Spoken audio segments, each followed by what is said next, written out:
For Pacifica Radio, I'm Scott Baba. Democrats are concerned about President Joe Biden's performance in last night's debate against former President Donald Trump. Mitch McCann reports. Almost immediately after the debate started in Atlanta, Joe Biden's voice sounded hoarse, and it appeared as if he was stumbling on occasion. Donald Trump saw an opportunity to attack Biden, at one point answering a question by saying, "I don't know what he said at the end of that sentence, and I don't think he knows either." The first presidential debate did see a number of topics discussed that are important to voters, with plenty of discussion on the issue of illegal immigration. In fact, even if candidates were discussing a different topic, Donald Trump would often turn the conversation to immigration, claiming that Biden was responsible for an open border and migrant crime in the United States. President Biden did manage to attack Trump, though. He asked him, "How many billions do you owe for molesting a woman in public, for having sex with a porn star while your wife was pregnant?" After the debate, the Vice President, Kamala Harris, defended Biden's performance, saying it was a slow start but a strong finish. Mitch McCann, New York. There was no audience at the debate, and microphones were muted when it wasn't that candidate's turn to speak. President Biden stumbled on his answers on a number of occasions. Both men were asked about concerns over their age. I spent half my career being criticized being the youngest person in politics. I was the second youngest person ever elected to the United States Senate, and now I'm the oldest. This guy's 3 years younger and a lot less competent. I think that just look at the record. Look at what I've done. Look how I've turned around the horrible situation he left me. Well, I took 2 tests, cognitive tests. I aced them. We made it public. He took none. I'd like to see him take one, just one, a real easy one. Like go through the first 5 questions. He couldn't do it. Meanwhile, over the 90-minute debate, Trump made a number of false statements and references to misinformation.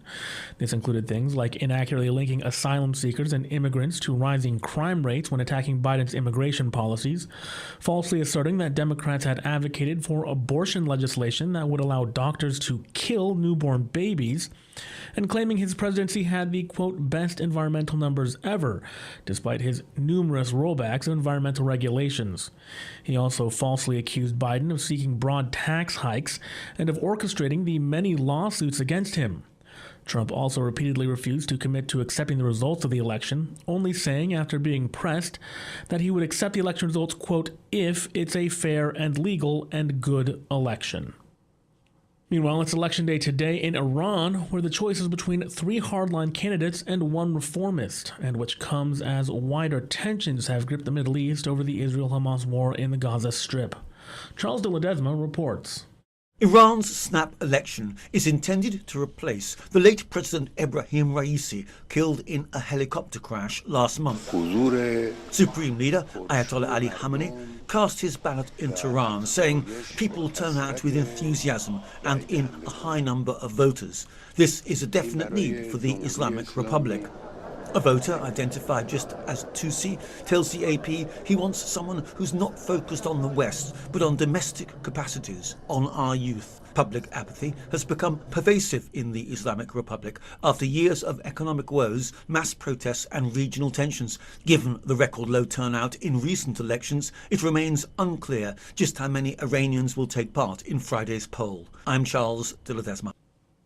A measure of prices that is closely tracked by the Federal Reserve suggests that inflation pressures on the U.S. economy are continuing to ease.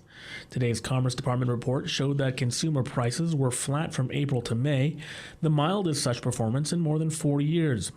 Measured from a year earlier, prices rose 2.6% last month, slightly less than in April. Excluding volatile food and energy prices, so-called core inflation rose 0.1% from April to May and 2.6% from 12 months earlier.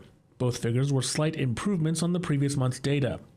The latest figures will likely be welcomed by the Fed's policymakers, who have said they need to feel confident that inflation is slowing sustainably towards their 2% target before they'd start cutting interest rates.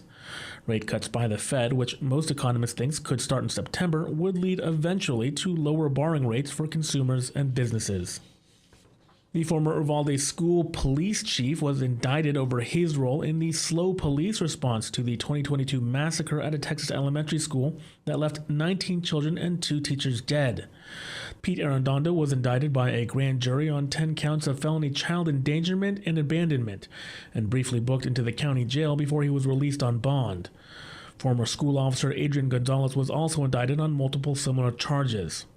Arredondo was the on-site commander during the attack over 2 years ago, in which an 18-year-old gunman opened fire in a fourth-grade classroom, where he remained for more than 70 minutes before officers confronted and killed him. In total, 376 law enforcement officers massed at Robb Elementary School, some waiting in the hallway outside the classroom, even as the gunman could be heard firing an AR-15 style rifle inside. I'm Scott Baba for Pacifica Radio.